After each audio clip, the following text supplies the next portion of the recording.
Jamie, it's been 22 years since Freaky Friday was a hit at the box office. Did you ever think you would see this day? Well, I wondered if I would ever get to make another Freaky Friday because wherever I went in the world, people would talk to me about it. It's just a given. And my joke always was, well, we have to wait until Lindsay's old enough to have a 15-year-old child, and then we can make a sequel. And then we figured out that she was old enough to have a 15-year-old child, and so here we are. So I wondered if we were going to be able to, but you never know, and whether Disney, whatever. So yes, I always wondered if we might be able to, and yet I was hopeful, but it required math, and I wasn't very good at math, so I was just hoping. And Sophia, you were a fan of the original. What did you think when you heard they were making a sequel? Well, when I heard that they were making a sequel, I wanted to be in on it so bad. The only reason I had even heard about it was because one of my friends was auditioning for it, and I was like, oh my gosh, I need to audition for it. And thank God I reached out and did, because now Yes. I'm here, and it was the best time of my life. Best summer ever. Jamie, were you able to easily slip back into the role of Tess, or did you have to take a completely new approach? I always hoped if we did a sequel that I would be able to it would be a little bit like muscle memory. You know what I mean? Like I would be able to slip back into Tess. But I didn't know prior to reading the script and really learning about what the movie was going to be, that really who I was going to end up switching with was a 15-year-old English girl, fish out of water kind of beauty influencer kind of girl. And so that part of it was a little more complicated for me. It was a little more of a subtle shift. The original teenager that I played was pretty tropey and easy to slip into, because she was sort of this stroppy,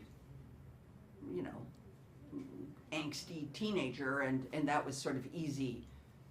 Maybe also because I had a 15-year-old at home at the time, and so maybe, I don't know. But this was a more subtle thing. But obviously I know who Tess is, and Tess is, a therapist, and, that part of it was easy. The pretending to be Lily was more subtle and certainly challenging. Sophia, what can you tell us about your character, Lily, and how hard it was to perfect your British accent? Ooh. Yeah, I mean, preparing for Lily was, I don't want to say difficult, but it definitely required work, not only because of the accent. Manny and I both worked with the same dialect coach whom he had worked with before, and she was lovely. But also, I think it was important for me to really humanize Lily, because when you read her on paper, she could easily just be this mean girl from London and kind of annoying and one note. But she actually has so much depth and a lot of vulnerability that she covers up with all of her interests and all these beauty things and fashion and really wanting to be smart and good enough. And I think that was honestly the most important thing for me, because I wanted her to have depth. I didn't want her to just be this mean girl who finds herself in this ridiculous situation, because a body swap movie is fun and funny, but those moments are what's really important. That's why you got the part. That's why you got the part. Thank you. Because there were some women who came in who kind of did play it like that, and you didn't. Just telling you. That's why you got the part. Jamie, the bond you share with Lindsay on screen is obviously genuine. Have the two of you remained in close contact over the past 2 decades? Yes.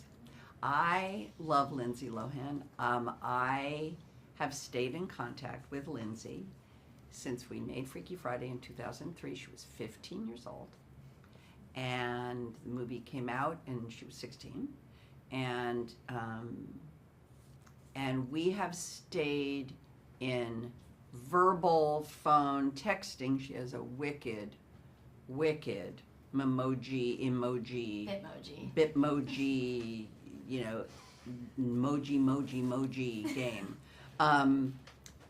And we have seen each other over these 22 years many times. She will come to Los Angeles. We will see each other here. I'll go to New York. We'll see each other there. She lives in Dubai, so it's harder to see her, but she brought her baby to Los Angeles.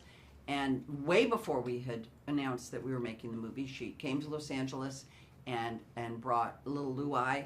And in fact, when she brought Luai over to my house and I met Badr, we took a picture, just the two of us, and I posted on the Instagram.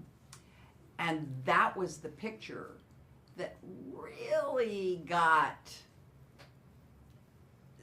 the energy started. That was really what got the energy started. Like, people loved seeing us. So we've known each other and seen each other for a long time. But more than anything, I think we both know that we care about each other, that we trust and are safe with each other, and that's something, obviously, that we have tried to establish because it's show-off business, right? It's a lot of business, and it's a really transactional business, and there are a lot of people that want things from you, and there's a lot of pushing and pulling, and a lot of looking around, and it's really important for me, personally, to make sure that we stay real with each other, and certainly it's going to happen with these young ones, and it certainly has happened with me and Lindsay.